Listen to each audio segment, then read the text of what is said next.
ನಮಸ್ತೆ. ಒಂದು ಅದ್ಭುತವಾದ ಕತೆ. ತಂದೆ ಮತ್ತು ಮಗನ ನಡುವೆ ನಡೆದಂತಹ ಘಟನೆ. ಯಾರು ಬಡವರು? ಹಳ್ಳಿಯಲ್ಲಿ ಜೀವನ ಮಾಡೋರು ಬಡವರ ಅಥವಾ ಸಿಟಿಯಲ್ಲಿ ಜೀವನ ಮಾಡೋರು ಬಡವರ ಅಂತ ವಿವರಿಸುವಂತ ಒಂದು ಕತೆ. ಒಬ್ಬ ಶ್ರೀಮಂತ ತಂದೆ ತನ್ನ ಮಗನ ಕರ್ಕೊಂಡು ಹಳ್ಳಿ ಕಡೆ ಹೋಗ್ತಾನೆ. ಆ ತಂದೆಯ ಉದ್ದೇಶ ಆ ಹಳ್ಳಿಯಲ್ಲಿನ ಬಡತನದ ಜೀವನವನ್ನ ತನ್ನ ಮಗನಿಗೆ ತೋರಿಸಬೇಕೆಂಬ ಉದ್ದೇಶದಿಂದ ತನ್ನ ಮಗನನ್ನ ಹಳ್ಳಿ ಕಡೆಗೆ ಕರ್ಕೊಂಡು ಹೋಗ್ತಾನೆ. ಹಳ್ಳಿಯಲ್ಲಿ 2 ದಿನ ವಾಸವಾಗಿರ್ತಾರೆ.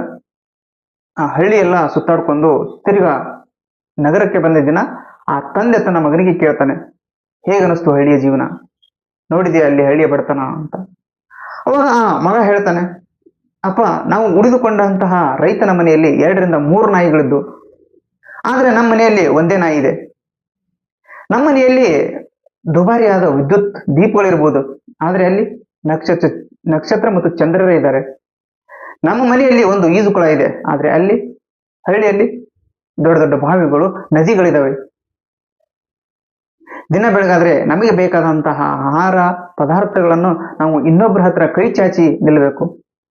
ಆದ್ರೆ ಹಳ್ಳಿಯಲ್ಲಿ ತಮಗೆ ಬೇಕಾದಂತಹ ಆಹಾರವನ್ನ ಪದಾರ್ಥಗಳನ್ನ ತಾವೇ ಬೆಳೆದು ತಿಂತಾರೆ. ಎಷ್ಟೊಂದು ಶ್ರೀಮಂತರು ಅಂತ. ನಮಗೆ ಒಂದು ಅರ್ಧ ಲೀಟರ್ ಹಾಲು ಬೇಕಂದ್ರೆ ಇವತ್ತು ನಾವು ಬೇರೆಯವರ ಹತ್ರ ಕೈ ಚಾಚಿ ನಿಲ್ಬೇಕು. ಆದ್ರೆ ಹಳ್ಳಿಯಲ್ಲಿ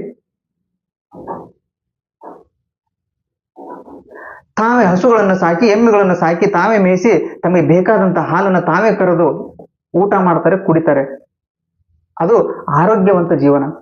ನಾವು ತಂದಿರುವಂತಹ ಹಾಲು, ನಮಗೆ ಬಂದಿರುವಂತಹ ಹಾಲು ಹಸುವಿನಿಂದ ಅಥವಾ ಎಮ್ಮೆಯಿಂದ ಬಂದಿರುವಂತಹ ಹಾಲು, ಆ ಹಸು ಆಗಿರ್ಬೋದು ಅಥವಾ ಎಮ್ಮೆ ಆಗಿರ್ಬೋದು, ಏನ್ ತಿಂದಿದೆ ಅಂತ ನಮಗೆ ಗೊತ್ತಿರಲ್ಲ.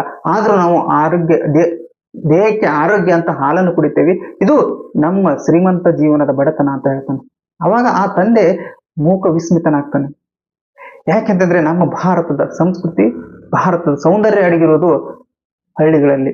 ಇವತ್ತಿಗೂ ಕೂಡ ನಮ್ಮ ಭಾರತದ ಸಂಸ್ಕೃತಿಯನ್ನ ಅಥವಾ ನಮ್ಮ ಭಾರತದ ಸೌಂದರ್ಯವನ್ನ, ನಮ್ಮ ಭಾರತದ ಧರ್ಮವನ್ನ ಅರ್ಥ ಮಾಡ್ಕೋಬೇಕಂತಂದ್ರೆ ನಮ್ಮ ಭಾರತದ ಹಳ್ಳಿಗಳನ್ನ ನೋಡಬೇಕು.